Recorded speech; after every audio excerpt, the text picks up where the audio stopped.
This story is titled, My Wife's Family Pressured Me to Ditch the Prenup After I Became Wealthy, so I laid down the law and refused to be their ATM.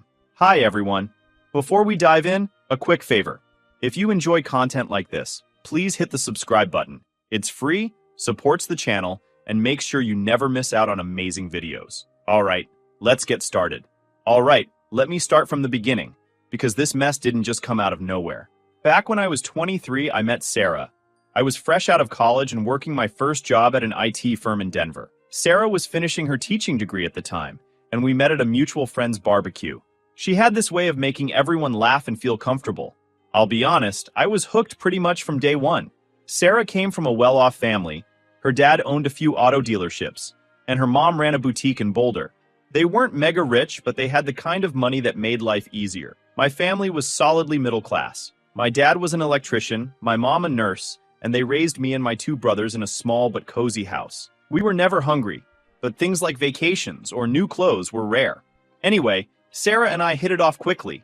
We started dating, and within a year, I knew she was the one. I proposed at a park where we used to hang out on lazy Sundays, and she said yes. Everything seemed perfect. Well, almost everything. Her parents, especially her dad, weren't thrilled about me. From the start, they made it clear they didn't think I was good enough for Sarah. It wasn't outright hostility, more like subtle comments that reminded me of my place. Stuff like, "So Matt, what's your 5-year plan?"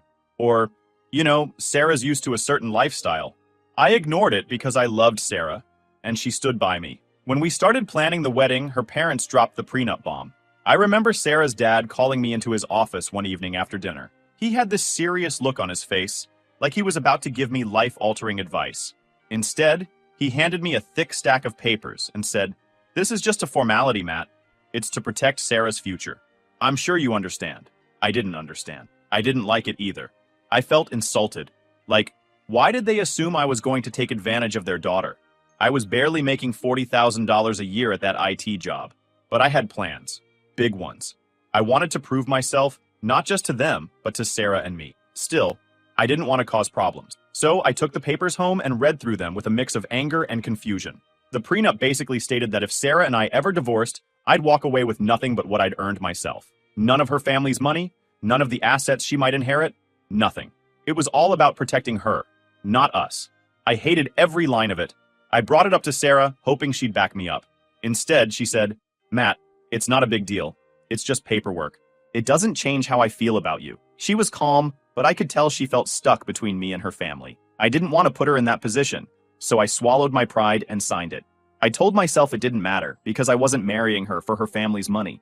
Looking back, that was probably my first mistake, letting her parents set the tone for our marriage. But at the time, I thought I was doing the right thing. I figured they'd warm up to me eventually, and the prenup would be a non-issue since we were building a life together from scratch. The wedding itself was beautiful, but also a bit awkward. My family and hers didn't mix well. My brothers and a few of my cousins showed up in suits they'd borrowed or bought on sale, while Sarah's side looked like they'd stepped out of a country club catalog. There was no drama, but the divide was obvious.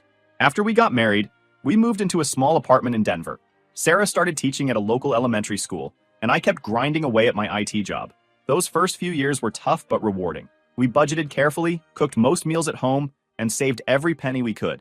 Her parents would occasionally make comments about our tight budget, but we didn't care. We were happy. Still, the prenup lingered in the back of my mind. It wasn't like I thought we'd ever need it, but it symbolized something deeper. It felt like her family didn't trust me, even after I'd married Sarah and started building a life with her. Every time her dad made a sarcastic remark about my job or our financial situation, it stung. I worked harder because of it. I wanted to prove them wrong, but the prenup never really went away. There were moments, small and fleeting, where it came up in conversation. Sarah's mom would joke about how smart they'd been to have me sign it, or her dad would bring it up when talking about protecting family assets. They said it with smiles, but it always felt like a slap in the face. Still, I didn't say anything.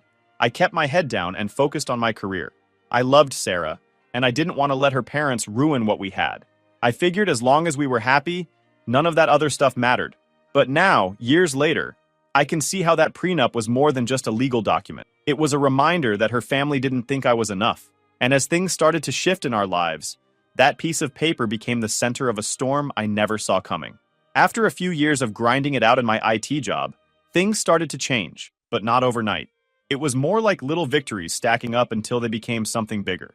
I was 27 when I got my first big break, but getting there wasn't as smooth as I would have liked. Back then, I was still working at the IT firm in Denver. The pay wasn't bad at the time, but it wasn't great either. I had been at the company for about 4 years, and I felt like I'd hit a wall. My role was stable, but it didn't challenge me, and there wasn't much room for growth. I knew if I wanted to make real progress, I'd have to take a risk. One of my coworkers, Jason, had started talking about this side hustle he had gotten into, freelance coding for startups. At first, I thought it sounded sketchy, like he was going to burn out juggling 2 jobs. But then he showed me his paycheck for 1 month of freelance work, and my jaw hit the floor. The guy was making double what we earned at our full-time gig. That got me thinking. I had always been good at web development and problem solving. I spent my weekends brushing up on coding languages, learning frameworks, and experimenting with side projects. Sarah thought I was crazy for spending so much time on it. "You're already working full-time," she'd say. "Why are you adding more work?" But I couldn't shake the feeling that this was an opportunity. After about 6 months of freelancing on the side, I landed a client that completely changed the game for me. They were a small tech startup looking for someone to build their entire back-end system. The pay was more than I'd ever made in a single project, but they also had the stock options they offered as part of the deal. At first, I wasn't sure if the stock options were worth much, but something about the company's vision clicked with me, so I took the gamble. For the next year, I worked like a maniac. I was still at my day job, putting in 40 hours a week, but I spent every free moment working on this startup project. Weekends, late nights, you name it. Sarah wasn't thrilled about it. She supported me, but I could tell she was frustrated that I wasn't as present as I used to be. There were arguments, mostly small ones, about me missing dinners or being glued to my laptop when we were supposed to have movie nights. I'd always say, "Just a little longer, I promise," but I don't think either of us believed it. Then, it happened. The startup I was working with got acquired by a bigger company, and my stock options skyrocketed in value. One day, I was struggling to keep up with our mortgage and car payments. The next, I had enough to pay off everything and still have a healthy cushion. I'll never forget the look on Sarah's face when I told her. She was stunned, in a good way, but I think part of her couldn't believe it was real. That moment was a turning point. I quit my IT job the following week, something I had been dreaming of for years. My boss didn't take it well. He tried to guilt-trip me into staying, saying things like, "You're one of our best people, Matt. Are you sure you want to throw this away?" But I knew I was done. I had bigger plans now. The first thing I did after quitting was take Sarah on a surprise trip to Hawaii. We had been talking about going for years, but could never afford it. This was my way of showing her that the hard work had paid off, and that I hadn't forgotten about us. It was amazing. Beaches, sunsets, good food. But even there, I couldn't stop thinking about what I wanted to do next. I realized I loved working for myself.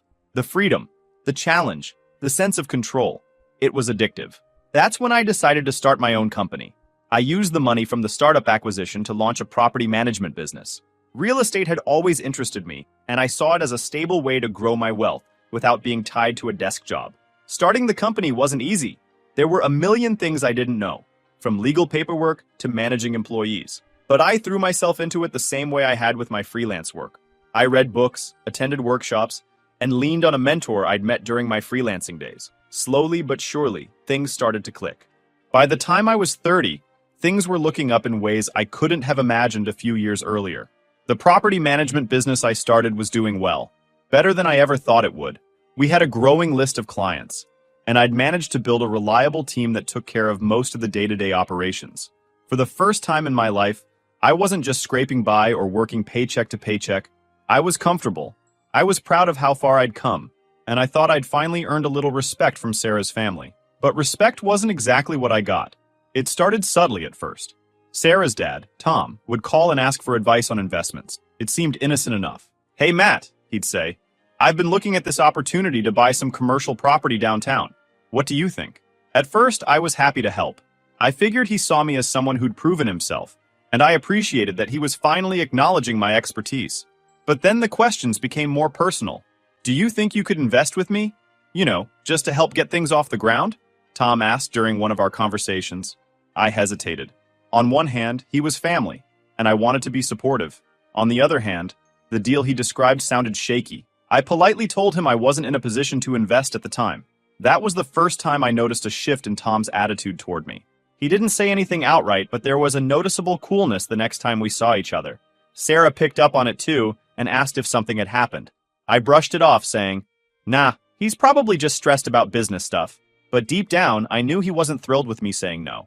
Meanwhile, Sarah's mom, Diane, had her own way of making things awkward. She'd casually drop hints about how expensive life had become, mentioning how hard it was to maintain their lifestyle now that Tom was semi-retired. "We're not as young as we used to be, Matt," she'd say, smiling sweetly. "Sometimes I think about how lucky you and Sarah are to have such a strong financial foundation." Lucky. That word bugged me. It wasn't luck that got me where I was. It was years of late nights, sacrifices, and hard work. But I kept quiet because I didn't want to cause any tension. Things took a more serious turn one weekend when Sarah and I went over to her parents' house for dinner. The meal started off fine, steak, and the usual small talk. But as the evening went on, Tom brought up the prenup. "You know, Matt," he said, cutting into his steak, "I've been thinking about that agreement we made you sign back when you and Sarah got married." I froze. I hadn't thought about the prenup in years. To me, it was just a formality we'd done to appease them. Something that didn't matter anymore. I figured we were past all that. "What about it?" I asked cautiously. "Well, don't you think it's a little outdated now? I mean, look at how successful you've become. You've built a great life for my daughter, and I respect that. But it seems unnecessary to keep that document in place now, doesn't it?" I glanced at Sarah, who was suddenly very interested in her mashed potatoes. It was clear she knew this was coming. "I don't know, Tom," I said, trying to keep my tone neutral. "It hasn't really been an issue for us. Why change something that's been working fine?" Diane chimed in. "It's just that things are different now, Matt. When you got married, we were trying to protect Sarah's future. But now that you're doing so well, it feels like the prenup doesn't make sense anymore. You're family, after all." There it was. That word, family. It was their way of making it sound like I was the one being unreasonable if I didn't agree with them. I looked at Sarah again, hoping she'd step in and back me up, but she stayed quiet. That silence was what annoyed me the most. "Honestly, I don't see a reason to get rid of it," I said finally. "It's not like it's affecting our day-to-day lives. If anything, it's just a piece of paper that's sitting in a drawer somewhere." Tom's smile tightened, and Diane gave Sarah a look, as if to say, "Can you talk some sense into him?" But no one pushed the issue further that night. On the drive home, I brought it up with Sarah. "Why didn't you say anything back there?" I asked. She sighed, looking out the window. "Because I don't want to be stuck in the middle, Matt. You know how my parents are. They just want what's best for me." "And what about what's best for us?" I countered. "This is our marriage, not theirs. The prenup hasn't been a problem for us. So why are they so focused on it now?" She didn't have a good answer. Instead, she just said, "I'll talk to them, okay? Don't stress about it." But I did stress about it. A lot. Over the next few weeks, the pressure didn't let up. Tom and Diane kept finding ways to bring up the prenup, always framing it as just a conversation. Sarah started to get more defensive about it, saying things like, "You have nothing to lose by canceling it." That's when I started to feel like I was fighting a battle on two fronts, one against her parents and one against Sarah herself. I loved her, but it was hard not to feel like she wasn't fully on my side. The breaking point came when Diane called me one afternoon while I was at the office. She started with small talk, but quickly pivoted to the prenup again. "Matt, I really think you should consider how this looks," she said. "Keeping that document in place makes it seem like you don't trust Sarah, and that's not fair to her." I'd had enough. "With all due respect, Diane," I said, "this isn't your decision to make. Sarah and I are fine with how things are." There was a pause, and then she said something I'll never forget. "Well, if you're so determined to keep it, I guess we'll just have to see how Sarah feels about that in the long run." It wasn't outright threatening, but it sure felt like a warning. I hung up the phone, furious. That night, I told Sarah what her mom had said. She didn't seem surprised. Instead, she said, "They're just worried about me, Matt. They don't mean any harm." That's when I realized this isn't just about the prenup. It's about control. Her parents had always had a say in her life, and now they are trying to extend that control to me. Update 1. Hey everyone, it's Matt again. First off, I really appreciate the advice and support I've gotten so far. Honestly, it's been a reality check. Writing about this has made me see things more clearly, and hearing from people who've been in similar situations helps. So, here's what's been happening. Things haven't improved. If anything, the pressure has ramped up. Sarah has been bringing up the prenup more and more, and I can't ignore the fact that her tone is changing. It's no longer just, "This is something we should discuss." Now it's more like, "If you trust me, you'd dissolve it." We've had a few arguments about it. The last one got heated when I told her straight up, "This isn't about trust, Sarah. It's about your parents trying to control us." She didn't like that and shot back with, "Or maybe it's about you not trusting me. What kind of husband keeps something like this in place after all these years?" That one stung. I told her, "The prenup hasn't been an issue for years, so why is it suddenly such a problem now? The only thing that's changed is that your parents see dollar signs." She called me paranoid, which seems to be her go-to argument now. At that point, I knew we needed a real conversation without distractions, so I suggested we take a trip to the cabin we used to love. It's this quiet little spot by the river, and I figured maybe we could reset and actually talk things through without her parents hanging over us like storm clouds. Sarah agreed, but her mood made it clear she wasn't thrilled about it. When we got there, things started off okay. The cabin was just like I remembered, peaceful, isolated, and the perfect place to clear your head.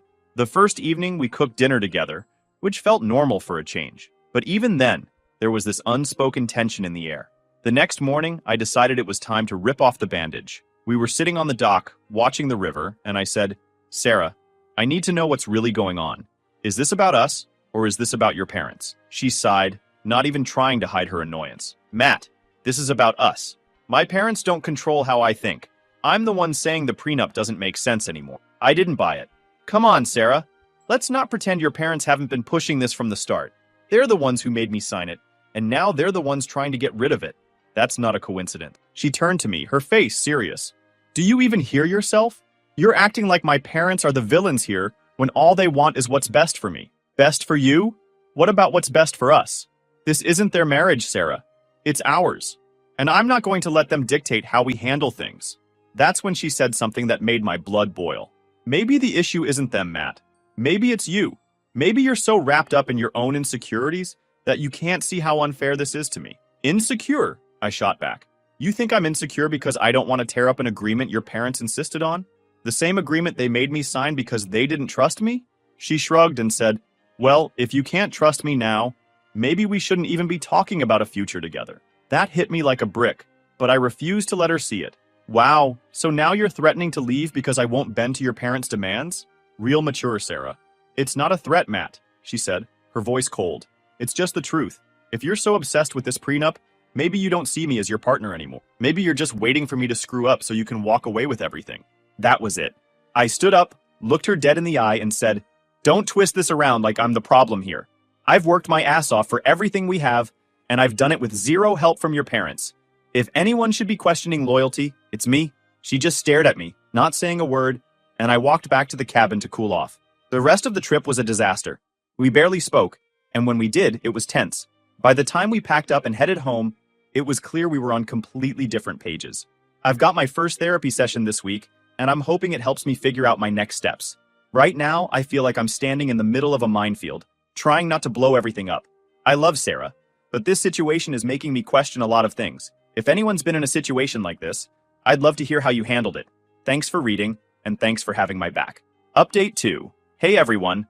I wish I were coming back with better news, but things have gone from bad to worse. I'm at a point where I don't even know if my marriage can survive this. Things came to a head last Wednesday, when I came home and found Sarah's entire family sitting in my living room. Her parents, her sister Amy, and even Sarah herself, waiting for me like it was some kind of intervention. The second I walked in, Tom started in on me. "Matt, we've been talking, and it's time to resolve this prenup situation. It's tearing the family apart, and we can't keep living like this." I couldn't believe what I was hearing. "We?" Last I checked, this was about my marriage, not a group project. I looked at Sarah, hoping she'd step in and diffuse things, but she just sat there, staring at the floor. "Look," I said, trying to keep my cool. "I've made my position clear. The prenup stays. This is not up for discussion anymore." That's when Diane chimed in. "Matt, you're being unreasonable. Sarah has given everything to this marriage, and all you're doing is treating her like she's disposable." Disposable? I've spent the past years building a life for us while dealing with their constant interference. I told her, "With all due respect, Diane, this isn't your business. Sarah and I need to figure this out on our own." She didn't back down. "It is our business when it affects the family. If you cared about Sarah, you'd see that keeping this prenup is hurting her." Before I could respond, Tom said something that made my blood run cold. "You're not the only one with options here, Matt. Sarah deserves to be protected, and if you can't see that, maybe this marriage isn't as strong as you think." It felt like a veiled threat, and I wasn't having it. "Are you seriously suggesting that my marriage is conditional on me tearing up a legal document your family insisted on? You've got some nerve, Tom." The room went silent after that. I could see Amy, Sarah's younger sister, fidgeting uncomfortably. She always seemed like the odd one out in their family, kind of shy and not as involved in the drama. I didn't think much of it at the time, but looking back, I should have known something was up. Eventually, I told everyone to leave. I wasn't going to sit there and be ganged up on in my own home. Sarah stayed behind, and we had one of the worst fights we've ever had. She accused me of being stubborn and selfish, and I told her I was done being treated like a wallet by her and her parents. Things got so heated that she stormed out and said she was going to stay at her parents' house for a few days. I didn't stop her. The next day, I got a call from Amy. I was surprised because she and I don't talk much outside of family gatherings. She sounded nervous and asked if we could meet up in person. I agreed, thinking maybe she wanted to apologize for the intervention or offer some kind of explanation. When we met at a coffee shop, Amy looked like she hadn't slept. She kept glancing over her shoulder like she was afraid someone would see her. Finally, she said, "Matt, I overheard something the other day, and I think you need to know about it." What she told me made my head spin. Apparently, Sarah and her parents had been planning something behind my back for months. Amy had overheard them talking during a family dinner when they thought she wasn't around. They were saying that the prenup has to go before Sarah can leave you, Amy said, her voice shaking. They said it's the only way she can get what she deserves. I couldn't believe what I was hearing. Leave me? Why would she want to leave? Amy hesitated, then dropped the real bombshell. Because she's been seeing someone else. Her parents know, Matt. That's why they're pushing so hard to cancel the prenup. They think if she divorces you without it, she won't get anything. It felt like the ground had been ripped out from under me. I asked Amy if she was sure, and she nodded. I didn't want to believe it either, but I heard everything. They even talked about how to spin it so it looks like you're the bad guy. I sat there in shock, trying to process what she was telling me. Amy looked genuinely upset, and I could tell she wasn't lying. Why are you telling me this? I finally asked. She sighed. Because it's not right, Matt. You don't deserve this. I've always thought you were a good guy, and I hate how my family is treating you. I don't want to be part of it. I thanked her for telling me and promised to keep her out of it. After she left, I just sat there for what felt like hours, replaying everything in my head. The long nights I spent working, the arguments about the prenup, Sarah's sudden change in attitude. It all made sense now. When I got home, I started going through our shared finances, looking for anything unusual. Sure enough, there were charges I didn't recognize. Restaurants, hotels, even a couple of jewelry stores. I haven't confronted Sarah yet, but I've started gathering evidence. I called my lawyer and told them everything. They advised me to stay calm and not make any rash decisions. But that's easier said than done. Right now, I'm trying to figure out my next move. This feels like betrayal on a level I never expected. I'm not sure what's going to happen next, but one thing's for sure. The prenup isn't going anywhere, and neither is my self-respect. If anyone has advice on how to handle this, I'm all ears. Thanks for sticking with me through all of this. Update 3. Hey everyone, it's Matt, back for, hopefully, the last time. This whole ordeal has been a wild mess, but I've finally made it through to the other side. And let me tell you, it feels damn good to have my life back. After finding out everything from Amy, who by the way is the real MVP here, I got my ducks in a row fast. My lawyer and I worked like a well-oiled machine. The evidence I had, her infidelity, the shady charges, and even her parents' involvement, made the divorce process almost laughably easy. When I finally confronted Sarah, she didn't even try to deny it. She cried, played the victim, and threw out every excuse you could imagine. I felt so lonely while you were working all the time, she sobbed. You cared more about your job than me. I wasn't having it. I told her flat out, you don't get to blame me for your choices. I was busting my ass to give us a life most people dream of, and you threw it all away. At first, she tried to argue. Well, maybe if you'd paid more attention to me, I wouldn't have had to look elsewhere. That one hit hard, but I didn't let it show. I just said, you didn't have to do anything. You made a choice, and now you get to live with the consequences. The look on her face when I told her I'd already filed for divorce was priceless. She tried to act shocked, like she couldn't believe I'd go through with it. Then she shifted gears, begging me to reconsider. We can fix this, Matt. We can go to counseling, start fresh, whatever it takes. I told her there was no fixing this. The trust was gone, and her actions spoke louder than any apology ever could. Now let's talk about the prenup. Oh, that beautiful, life-saving document. Thanks to the ironclad agreement her family insisted on back when we got married, Sarah walked away with nothing. Not a penny of my hard-earned money. No spousal support. No division of assets. Nothing. Add her infidelity to the mix, and she didn't even have a leg to stand on legally. Her parents, of course, were furious. Diane called me multiple times, leaving these long, ranting voicemails about how I was ruining Sarah's life, and how I needed to be the bigger person. The nerve of these people, right? I didn't bother responding. My lawyer told me to keep everything documented just in case they tried anything, but thankfully, they backed off pretty quickly, once they realized they had no leverage. It wasn't long after that I found out the real reason they were so desperate to get rid of the prenup. Turns out Tom and Diane's financial situation wasn't as rosy as they pretended. Their business ventures had been bleeding money for years, and they were barely keeping their heads above water. That fancy lifestyle they flaunted? All smoke and mirrors. When Sarah moved back in with them, the cracks in their perfect image started to show. She went from living in our beautiful home to crashing in her childhood bedroom. Gone were the designer clothes, spa days, and expensive dinners. From what I've heard, they're all struggling to keep up appearances, but it's only a matter of time before the house of cards comes tumbling down. And let's not forget her other guy. The man she thought she'd ride off into the sunset with? Yeah, he ghosted her as soon as things started falling apart. Amy told me he was a serial dater who had no intention of settling down. He was just stringing Sarah along for fun, and when he realized she didn't have access to my money, he dipped. So there she was, jobless, penniless, and stuck with her parents, who couldn't even help her out like they used to. Karma, right? I thought that would be the end of it. But of course, Sarah couldn't let things go. A few weeks after the divorce was finalized, she showed up at my office unannounced. My assistant tried to stop her, but Sarah pushed her way in.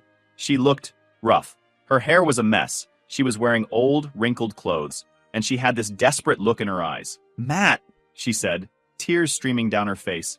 "I made a mistake. Please, I need you to forgive me." I leaned back in my chair and just looked at her for a moment. Part of me wanted to laugh at the audacity, but mostly, I just felt done. "Sarah, we've been through this.